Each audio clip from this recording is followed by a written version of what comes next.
अस्सलाम वालेकुम, welcome back to our channel. आज की हमारी वीडियो का जो टॉपिक है वो है हार्मोनल इम्बैलेंस, ईस्ट्रोजन डोमिनेंस। जैसे कि मैंने आपको पिछली वीडियो में बताया था कि माइग्रेन का एक कॉज जो है वो है ईस्ट्रोजन डोमिनेंस का, मतलब ईस्ट्रोजन हार्मोन का इम्बैलेंस। तो आज की वीडियो में हम बात करेंगे कि ये ईस्ट्रोजन डोमिनेंस के सिम्टम्स क्या है, उसके कॉजेज़ क्या है और उसको हम बैलेंस करने के लिए क्या कर सकते हैं।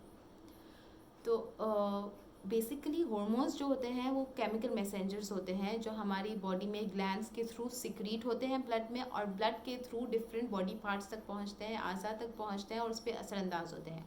और जब उसका काम ख़त्म हो जाता है तो वो लिवर, जैसे ईस्ट्रोजन है, वो लिवर और किडनी और आपके इंटेस्टाइन के ज़रिए बाहर निकल जाते हैं। लेकिन अगर आप की ईस्ट्रोजन की प्रोडक्शन ज़्यादा है या आप बाहर से ईस्ट्रोजन ले रहे हैं या आप उसको एलिमिनेट नहीं कर पा रहे, ठीक से मेटाबोलाइज नहीं कर पा रहे, उसको बॉडी से नहीं निकाल पा रहे हैं, उस सूरत में आप फिर ईस्ट्रोजन डोमिनेंस का शिकार हो जाते हैं। तो पहले बात करते हैं कि उसके सिम्टम्स क्या है। तो उसके सिम्टम्स में आ जाता है हैवी और पेनफुल पीरियड्स होना, और पीएमएस के साइंस बहुत ज़्यादा होना, जैसे बहुत ज़्यादा दर्द होना पीरियड्स के दौरान, उससे पहले, और फिर मूड स्विंग्स, चिड़चिड़ापन, इरिटेबिलिटी, डिप्रेशन और एनजाइटी जैसे फीलिंग्स आना, और ब्रेस्ट टेंडरनेस होना, और लो सेक्स ड्राइव, और ब्रेस्ट और यूट्राइन के प्रॉब्लम्स आना, जैसे सिस्ट्स आना, फिब्रॉइड्स वगैरह। तो ये सारे उसके सिम्टम्स हैं। और अब आ जाते हैं कि ये किस वजूहात की वजह से होता है। तो पहले हम बात करेंगे जीनो एस्ट्रोजेंस की। जीनो एस्ट्रोजन ऐसे कंपाउंड होते हैं जो हमारी बॉडी में ईस्ट्रोजन का काम मिमिक करते हैं। और ये कहाँ से आते हैं? ये फर्स्टली आते हैं हम जो हार्मोन इंजेक्टेड चीज़ें ले रहे होते हैं, जैसे डेयरी और बीफ है, उसके ज़रिए। सेकेंडली हम जो पर्सनल केयर प्रोडक्ट्स यूज़ करते हैं और जो कॉस्मेटिक्स हम डेली लाइफ में यूज़ करते हैं, उसके अंदर थैलेट्स और पैराबेन्स होते हैं, उसके ज़रिए हमारी बॉडी में एंडोक्राइन डिस्ट्रप्शन होती है। और थर्डली प्लास्टिक्स में जब हम पानी पीते हैं या खाना खाते हैं, वर्स्ट के सिनेरियो हम जब उसमें खाना गर्म करते हैं और उसके बाद जो खाते हैं उसकी में बीपी और दूसरे केमिकल्स हमारे खानों में जाते हैं और हम हमारी बॉडी में हार्मोनल इम्बैलेंस करते हैं। सेकंड जो उसकी वजह है वो है स्ट्रेस। अब स्ट्रेस ईस्ट्रोजन को कैसे हमारी बॉडी में ज़्यादा करता है कि ईस्ट्रोजन के मुकाबले में ये जो पावर हार्मोन है उसके मुकाबले में कामिंग हार्मोन होता है जो है प्रोजेस्टेरॉन। और ये प्रोजेस्टेरॉन जो है ना, उस अगर वो कम हो जाए तो भी ईस्ट्रोजन ज़्यादा के डोमिनेंस के सिम्टम्स आ जाते हैं।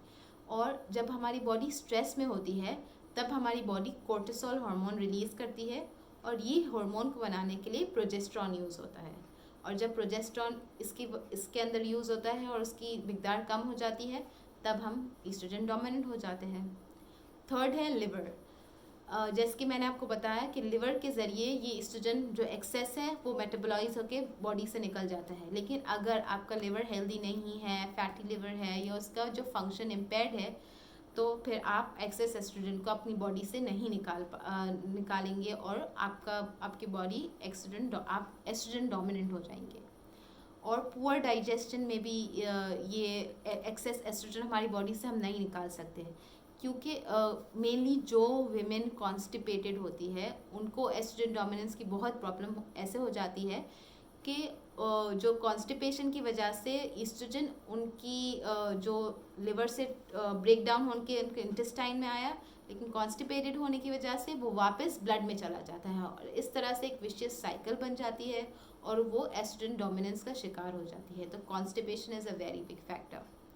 देन अगर आपकी डाइजेशन पुअर है, मतलब आपके पास गुड बैक्टीरियाज नहीं है आपके गट में, एस्ट्रोबोलोम करके एक बैक्टीरिया होता है जो एस्ट्रोजन को तोड़ के आपकी बॉडी से निकालता है, अगर वो मिसिंग है और आपके पास हेल्दी माइक्रोबायोम नहीं है, गुड बैक्टीरिया नहीं है डाइजेशन के लिए, उस सूरत में भी एस्ट्रोजन आपकी बॉडी में एक्सेस हो जाता है।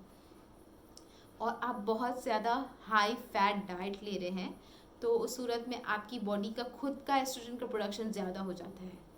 और लास्टली स्लीप इज़ मतलब ऐसे ईस्ट्रोजन को ज़्यादा करती है कि जब हम सोते हैं तो एक मेलाटोनिन हार्मोन का जो सिक्रीट होता है वो ईस्ट्रोजन डोमिनेंस से हमारी हिफाजत करता है। तो अगर हमारी स्लीप क्वालिटी वाली नहीं है, हम रात को देर से सो रहे हैं, सुबह हम देर से उठ रहे हैं, तो इस सूरत में जो हम क्वालिटी स्लीप नहीं लेते तब भी हमें ईस्ट्रोजन और दूसरे हार्मोन्स की प्रॉब्लम, इम्बैलेंस की प्रॉब्लम हो जाती है। ये थे उसके कॉजेज़। अब हम बात करेंगे कि हम क्या कर सकते हैं कि हम अपने बॉडी में ईस्ट्रोजन को बैलेंस कर सकें।